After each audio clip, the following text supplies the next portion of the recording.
ভাই বিদেশ যারা কত কষ্ট করে টাকা পয়সা রোজগার করেন, কলজাটা মাড়িত লাইগা যায়, বুকটা মাড়িত লাইগা যায়। প্রবাসীদের কষ্টের দৃশ্য তো আমি বহু দেখছি, কি পরিমাণ কষ্ট করে, কি পরিমাণ আহা। সেই প্রবাসীর রক্ত পানি করা প্রখর রোদ্রে 12 ঘন্টা 14 ঘন্টা 16 ঘন্টাও ডিউটি আছে, ওভার টাইম করলে 16 ঘন্টা ডিউটি। 16 ঘন্টা যদি একটা মানুষ ডিউটি করে, 24 ঘন্টার মধ্যে তার বিশ্রাম কোথায়? 8 ঘন্টা ফাঁকি নাই, ফাঁকি নাই। ফাঁকি দিলেই ক্যামেরা মারে, গারামা, জরিমানা করে।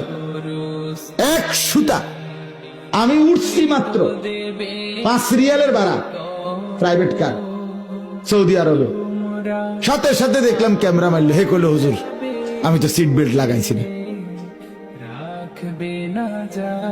বুঝেন নাই কথাটা? সিট বেল্টটা লাগাইছে না, গাড়িটা ছেড়ে দিছে, সাথে সাথে ক্যামেরা মারছে। পরবর্তী মিনিটেই মোবাইলের মধ্যে কি এসে পড়ছে? গারামা এসে পড়ছে। গারামা মানে জরিমানা, জরিমানা এসে পড়ছে। এত কঠোর কষ্ট করে টাকাটা রোজগার করে, সেই কষ্টের রোজগারের টাকা দেশে সন্তান 2 হাতে মোবাইল টিপা শেষ, সারা দিন রাত পারে না হাতে পায়ে মোবাইল টিপে, উলঙ্গ ছবি, নাচ গান, জিনা, মজার সাথে কিছু অসভ্য ছেলে পেলে মিলাই দিছে। হ্যাঁ, তার বাপ বিদেশ, আর সমস্যা কি? খা তারে, তার পয়সা শেষ কর, লুটের মাল। অথচ ওই বাচ্চারা কি পরিমাণ কষ্ট করছে সেখানে।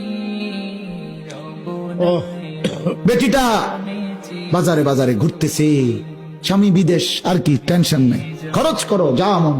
12 টাকার মাল 48 টাকা, 50 টাকার মাল 400 টাকা, খালাস। এই জন্য বললাম আমাদের সচেতন হওয়া চাই, আমাদের সচেতন হইতে হবে। নিজের পরিবার, নিজের স্ত্রী, নিজের ছেলে, নিজের মেয়ে, নিজে প্রত্যেকেই আমরা গুনাহ থেকে বাঁচতে হবে। আর প্রথম কথা হলো নিজেকে বাঁচান। আপনার এই হাত কিন্তু আপনার না, আপনার এই নাক, চোখ, কান, অঙ্গ প্রত্যঙ্গ, খোদার কসম বাপ একটাও আপনার না, এগুলো আল্লাহর। এগুলো কার? আল্লাহর। আল্লাহর। আপনি টের পাইছেন না? হ্যাঁ, আমিও না, আপনিও না। আহারে, আপনি তো নিজের হাত মনে করে পাউডার মাউডার ডলতে আছেন। আপনার হাতে বলে, হারে বান্দা আমি কিন্তু তোর না।